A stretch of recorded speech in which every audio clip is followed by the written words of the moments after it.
Si Chavit Singson ang isa sa pinaka-maimpluwensyang tao at makapangyarihan sa mundo, subalit sa kanyang ipinamalas nang mahuli sila ng traffic enforcer. Sari-saring komento ang bumilib sa kanya dahil sa kanyang ipinamalas sa kagandahang loob. Kamakailan nga nag-viral si Chavit Singson matapos silang mahuli na lumabag sa batas trapiko. Ayon sa kanyang paliwanag, meron daw silang hinahabol na isang sasakyan, kaya naman ang kanyang driver ay nag-counterflow. Makikita mo sa kanyang ginawa ang kagandahang loob na ginawa sa isang traffic enforcer. Ayon pa sa balita, sobrang napakabait ni Chavit Singson. Biruin mo isang maimpluwensya at makapangyarihan tao sa mundo. Tapos, ganun-ganun na lang kababaw yung loob niya na nung mahuli sila ng traffic enforcer, hindi na siya nagatubili pa na tikitan mo na kung titikitan mo kasi meron daw siyang inahabol ng isang sasakyan. Ever since, hindi naman daw sila lumalabag sa batas trapiko. First time lang daw yun dahil meron daw silang inahabol na sasakyan. Kaya naman yung driver niya nag-counterflow. Hindi naman agad-agad na galit si Chavit Singson. Subalit, nilangaan niya pa ang isang traffic enforcer. Ang isang nakakagulat pa, pinapahanap niya ang traffic enforcer na humuli sa kanya. Ang isang nakakagulat pa, ibigay niya pa ito ng reward na 100,000. Bibihira lang yan sa isang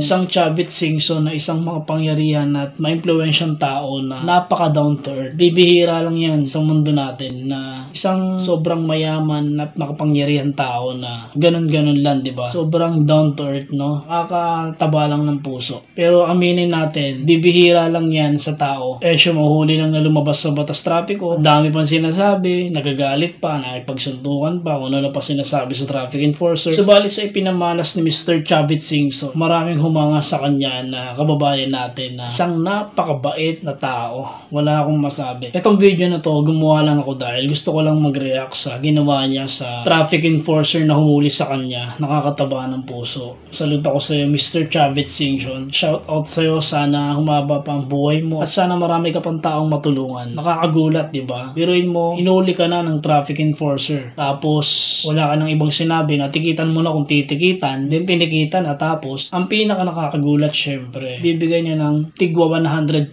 bawat isa. Hinuli ka na, magbibigay ka pa ng ganung kalaking halaga, di ba? Para sa mga taong isang makapangyarihan at napakayaman, barya lang yun para sa kanila. Pero sa ating mga Pinoy na mahihirap lang, malaking bagay na yun. So, sana marami pang taong katulad ni Mr. Chavit Singson na isang maimpluwensya at makapangyarihan tao na napaka-down to earth. Salute ako sa mga taong gaya niya. Sana mababa pa ang buhay niya. Sana itong video na to marami pang maka-inspire na katulad ni Mr. Chavit Singson na isang napakayaman tao na ganun na lang na napaka-down to earth niya, no? Sana dumami pa yung mga katulad niya. Si Mr. Chavit Singson, ang gamit niyang sasakyan, hindi lang basta sasakyan. Isang bulletproof na yung mga ginagamit sa mga bangko pag kumukuha ng pera para sa mga buwis. Isa pang nakakamangha sa kanya, yung sasakyan na gamit niya, gumagawa pala sila na bulletproof na sasakyan. Kung ano yung gusto ng customer na design, forma, ginagaya nila. Tapos, hindi lang basta sasakyan, kundi bulletproof. Yan pala yung isa sa mga negosyo niya. Kaya pala, ganun na lang kagara yung sasakyan niyang gamit nung mahuli sila sa traffic enforcer. Maraming salamat sa lahat ng tinapos ng video ko at nanood. Maraming salamat. Kung nagustuhan mo to, like mo ang video na to, syempre, mag-subscribe ka na sa channel natin at i-click mo na rin ang notification bell para updated ka sa tuwing may bago tayo latest uploads.